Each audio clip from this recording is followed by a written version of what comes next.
o de clasismo. Es más bien una estrategia de presentarse en aquellos medios que no le resultan incómodos. Bueno, en mi caso particular yo sí difiero. Yo creo que el gobierno de Bukele, la verdad que es bastante racista. Por eso es que a las personas a Nayib en El Salvador ahora le dicen Nasib. Sobre todo porque le ha dado una persecución a todos los morenos, chaparritos, vendedores. Entre más morenos sean, más los aparta de las zonas turísticas y básicamente los capturan, los llevan presos. Y es como una estrategia que ha lanzado el presidente Bukele en contra de las personas morenas. Y fíjate que lo que él dice, al parecer, digamos, tal vez tú, porque por tu trabajo obviamente no vas a pasar en las redes, pero he visto muchas personas que están empezando a decir que Bukele es racista y lanza una persecución clara contra todos los morenos pequeñitos que den mal aspecto para el turista, hasta hacen bromas referente a eso, de que se ha Es que lanzado Marcelo, precisamente una campaña en contra de los sí, morenos, de Marcelo, los chaparros y vendedores. Entonces, es que Marcelo, yo no he dicho que no tenga componentes racistas, xenofóbicos o clasistas. Lo que he dicho que no es eso lo que explica la lógica de su gobierno. A eso es a lo que me refiero. Yo no digo que no sea racista. Yo no digo que no se considere que está por encima de los demás. Si solo esas poses mesiánicas ya implican un clasismo, ver de menos a los pobres. Un presidente que le debe 2 años del pago de una pensión de $50 mensuales a 37,000 adultos mayores provenientes de los 7 municipios con mayor índice de pobreza, un presidente que no le paga a los proveedores de los programas escolares que fundamentalmente son micro y pequeños empresarios, un presidente que además de eso ha cerrado de los programas sociales que teníamos nosotros. Entre Sánchez Serén y mi gobierno creamos cerca de 40 programas sociales y ya van cerrados 20 y otros han sido desfinanciados. Obviamente que tiene una visión clasista. Un presidente que hace recaer el peso de la fiscalidad en los sectores de más bajos ingresos, obviamente que tiene una visión clasista. El neoliberalismo es clasista y este gobierno es un gobierno neoliberal, no cabe ninguna duda, pues. Yo no estoy diciendo que no sea así. Lo que estoy diciendo es que lo que explica esa segregación no con respecto a periodistas o youtubers o generadores de contenido o quienes manejan redes sociales no necesariamente expresa un clasismo. Es decir, Marcelo Larín no es incómodo para este régimen y para muchos funcionarios, no porque tenga una tez que no sea blanca. No voy a decir morena porque yo por lo menos, a menos que no estés utilizando filtros, pero yo por lo menos yo no te veo moreno. no, yo Pero, soy moreno, pero color Marcelo, cartón. bueno, pero Marcelo Larín no se le da entrevista, lo rechazan, lo persiguen, no por moreno, Por no por guapo, por racismo, guapo. no, sencillamente por los cuestionamientos que haces, por lo que estás revelando. Si eso yo lo viví siendo periodista, siendo periodista, en mi ejercicio periodístico profesional, yo enfrentaba la crítica, la persecución, el rechazo de los areneros, justamente porque criticaban los gobiernos de arena, no porque fuera moreno o porque hubiera un racismo a su base. Entonces, a eso es lo que me estaba refiriendo. O Claro, sea que tu visión no es contradictoria con la mía, lo único que yo estaba complementando, estaba sosteniendo que en el fondo aquí hay una estrategia mediática y esos periodistas, esos periodistas que resultan incómodos, esos youtubers, esos generadores de contenido o que dirigen plataformas digitales que generan mucho impacto y que son críticos al régimen de turno, resultan incómodos y por eso es que no les dan entrevistas. claro, pero eso fue a raíz de que Nayib llega a la presidencia, como que le cambia el chip en contra de las personas morenas y de color y los discrimina, porque lo que él dice es verdad, que llega este señor de Costa Rica, que Felipe Tyson, que es una persona que le lame los pies a Nayib, y solo lo invitó a él Y a los demás, que también son sobalevas, los ignoraron, los marginaron, incluso en la reunión de youtubers, Nayib los invita a todos, pero a todos les decomisan el teléfono y les prohíben tomarse foto con Nayib.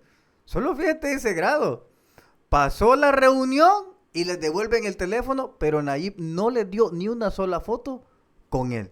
Con ninguno de ellos. Con ninguno. Entonces, eso alimenta todavía más la idea de que a Nayib ni Sí. siquiera le gusta tomarse fotos ya con personas morenas como estos youtubers. Tampoco ahora ya no abraza a las morenitas, porque antes sí, abrazaba a las vendedoras y les prometía que iba a estar con ellas y hoy a garrotazos las está sacando. Entonces son Bueno, cosas. te recordarás una entrevista que dio, no sé si en Los Ángeles o creo que fue en Los Ángeles, cuando un periodista de la diáspora le pregunta que si él no está buscando la presidencia. Entonces viene él y le dice, es que esa no es mi ambición, le dijo. ¿Qué sentido tiene ser presidente de un país de tercer mundo? Dijo. No sé si te recordás de Sí, esas sí, sí, sí, declaraciones, sí. como viendo de menos a El Salvador, como quien dice, ¿y cuál es la ganancia de ser un presidente del país de tercer mundo como para decir que eso es lo que me motiva, que eso es lo que me mueve? Si no es ninguna ganancia, ahí uno puede medir los niveles de desprecio que hay. Ok, vamos a ir a la última llamada que tenemos aquí. Amigo, ¿cómo estás?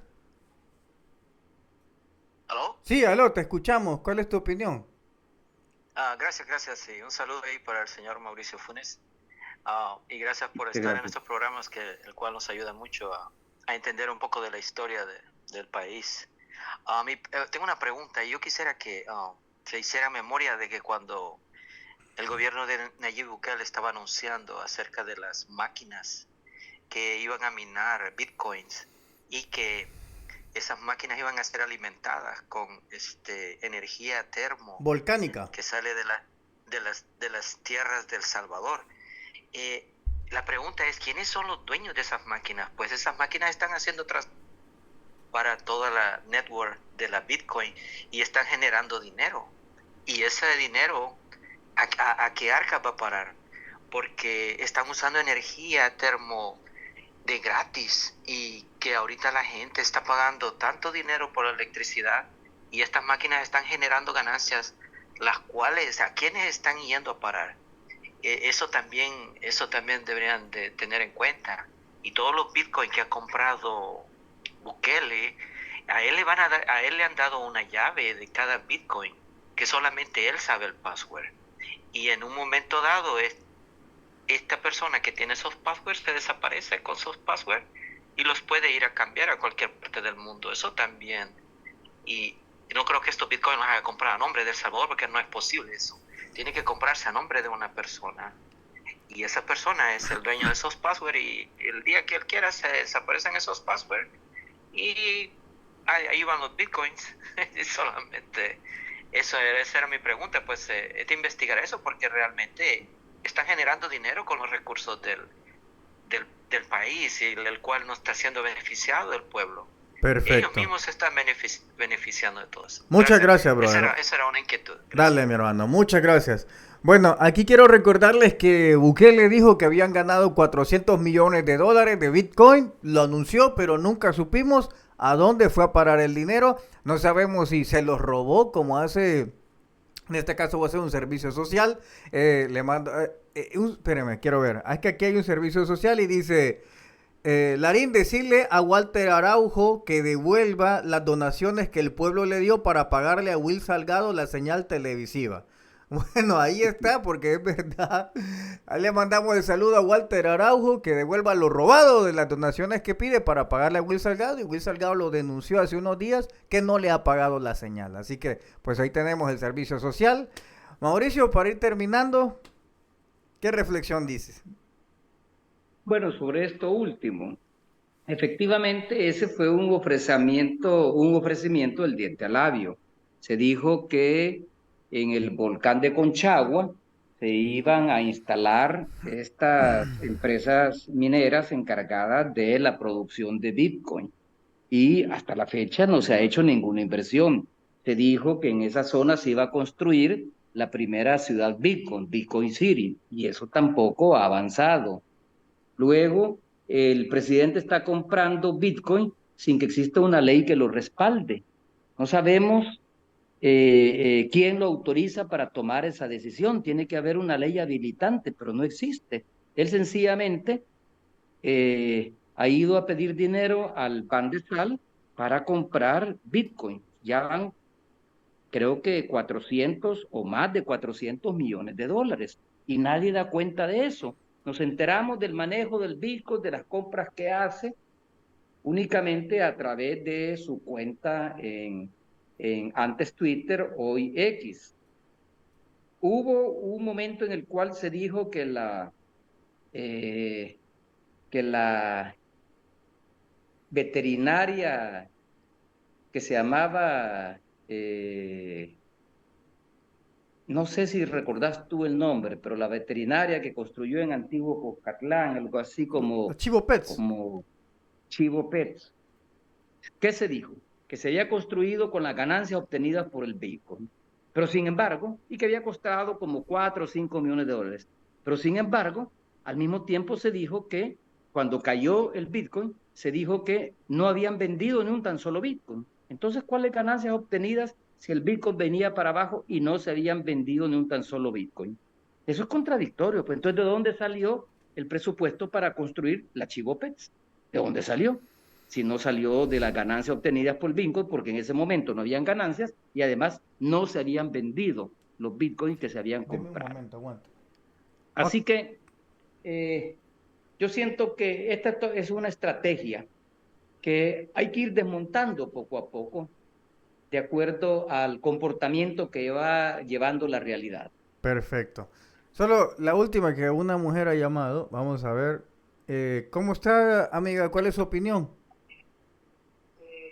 Hola, buenas noches. Buenas noches. Te escucho. ¿Cuál es tu opinión? Sí, buenas noches para ti, Marcelo. Buenas noches para todos los que están escuchando. Y mi pregunta sería eh, si tengo entendido que Mauricio tiene mucho conocimiento sobre el actual gobierno de Nayib y sus funcionarios, ¿verdad? Tienen sus informantes, me imagino yo. Entonces, mi pregunta es si él sabe algo sobre los exministros que de repente han sido quitados. Por ejemplo, mencionar Rogelio Rivas, ¿por qué fue quitado? Pablo Anliker, Alejandro Zelaya, y antes de Alejandro que estuvo Nelson Fuentes, porque, bueno, Nelson Fuentes se supone que él renunció. Entonces, sí. ¿Qué información nos puede dar él? La exministra de Salud también, de apellido Sí, Bennett. sí. La exministra de Educación también. Ok. ¿Verdad? Y así muchos que han sido, los han quitado de repente y ya no se sabe más de ellos. Entonces, si él tiene alguna información que nos pudiera brindar sobre todos esos movimientos que de repente se hacen, ¿verdad? Perfecto. Muchas gracias, amiga. Bueno, Vaya, Mauricio, con eso cerramos. Yo diría que todo depende de la naturaleza de los movimientos, porque no todos los gobiernos conservan al personal que nombraron desde el 1 de junio a lo largo de los 5 años de gestión presidencial. Yo mismo quité ministros, viceministros, directores de autónomas o presidentes de autónomas, porque no coincidían con el plan de gobierno que habíamos trazado, o por insatisfacciones con respecto a su ejercicio como funcionarios.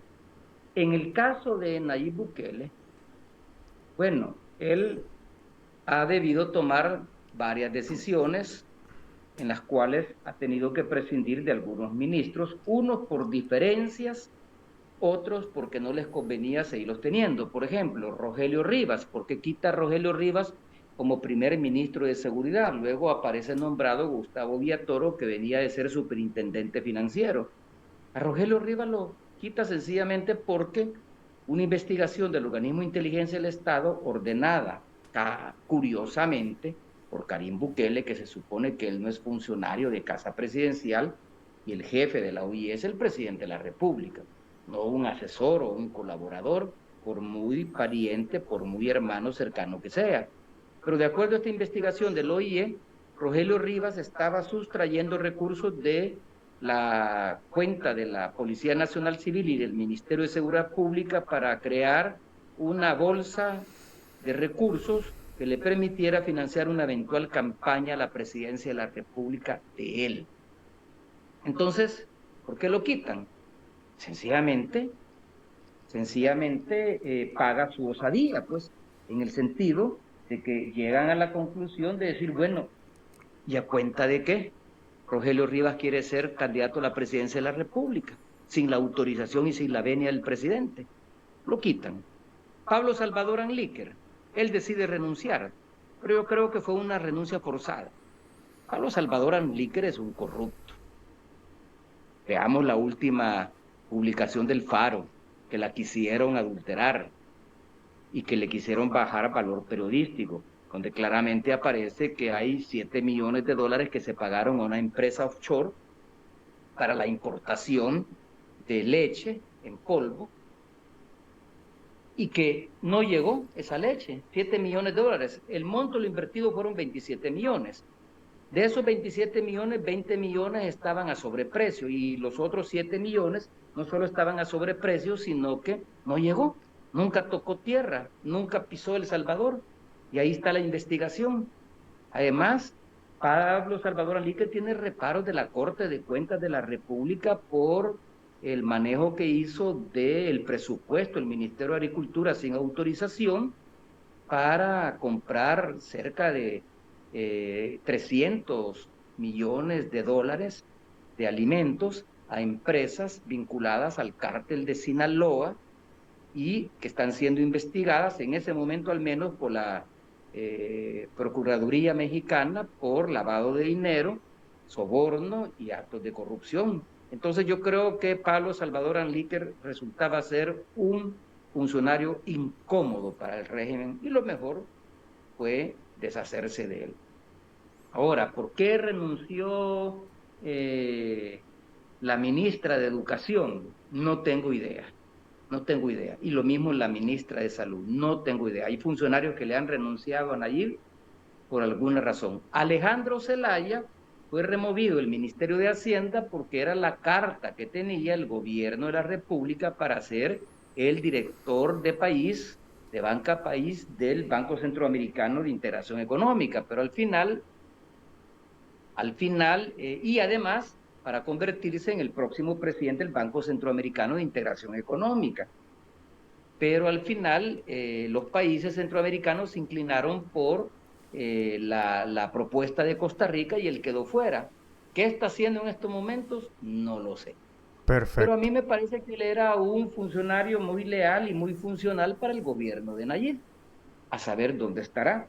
Entonces, así podemos seguir hablando de otros funcionarios que o bien han renunciado por su cuenta o bien sencillamente han sido destituidos. Bueno, Cristian Flores fue destituido porque aparece implicado en pago de sobornos. Él cobraba una cuota del 5% por cada proyecto que autorizaba como comisionado para la inversión y proyectos estratégicos de Casa Presidencial.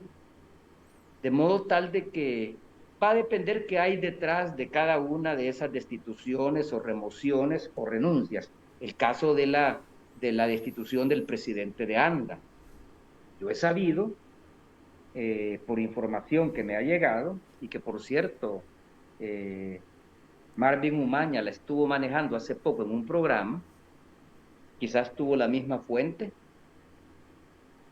pero yo tengo entendido que el presidente de ANDA, que fue destituido luego de presentar una reforma al pliego tarifario y especialmente a la tarifa básica el consumo de agua, fue destituido porque elaboró esa propuesta y la hizo llegar a la Asamblea Legislativa sin consultarla con Nayib, porque quien le ordenó y quien se la diseñó es uno de los asesores venezolanos que está trabajando con Nayib y que es el encargado de las instituciones autónomas, particularmente de ANDA. Entonces, yo creo que allí hubo un corte parejo, pues, en el sentido de que el tipo se saltó las bardas, presentó una propuesta que no la había autorizado Nayib, que le iba a crear problemas, porque estábamos hablando de un incremento del pago en el consumo de agua, y entonces decidió destituirlo. Perfecto. Decidió destituirlo. Quiero decir que este era uno de los funcionarios mejor pagados. Él estaba ganando $15,000 más gastos de representación como presidente de ANDA, y sin embargo fue destituido. ¿Qué va a pasar con él? No sabemos. Entonces yo creo que en cada coyuntura y en cada periodo presidencial existen diferentes motivaciones para decidir sobre la remoción o aceptar renuncias de los funcionarios de gobierno. Entiendo que el primer ministro de Hacienda que tuvo Nayib Bukele antes de que llegara Alejandro Zelaya, lo hizo por razones personales. Creo que era porque no estaba de acuerdo con la política hacendaria y en general con la política económica de Nayib Bukele. Además, venía de trabajar con el gobierno de Sánchez Serén. Fue asesor del ministro de Hacienda, Carlos Cáceres, y cuando Carlos Cáceres renuncia al Ministerio de Hacienda y lo nombran embajador en México, él queda como encargado del despacho. Y luego después, cuando Nayib Bukele llega a la presidencia de la República, lo ratifica como ministro, pero por una razón que muy poca gente conoce.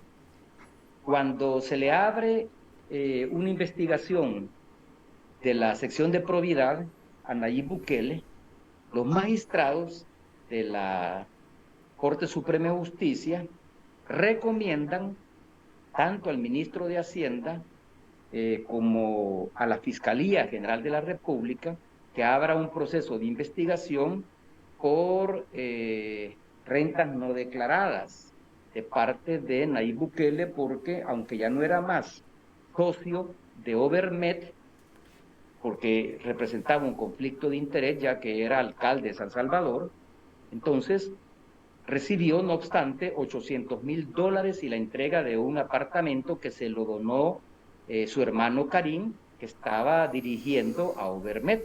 Entonces la sección de probidad y los magistrados solicitaron una investigación del Ministerio de Hacienda porque no declaró esos ingresos, y ese es un delito, no declarar rentas. Y sin embargo el ministro de Hacienda de ese entonces ya no era más Carlos Cáceres, sino que el ministro que llegó a sustituir a Carlos Cáceres y que luego fue ratificado como ministro de Hacienda por Nayib Bukele, entiendo que él hizo caso omiso y se hizo el suizo y no llevó a cabo esa investigación. Entonces yo me imagino que lo ratificaron como ministro en pago por esa lealtad y por ese favor. Perfecto. Bueno, Mauricio, muchas gracias por esta entrevista que hemos tenido. Estoy seguro que a las personas también les gustó.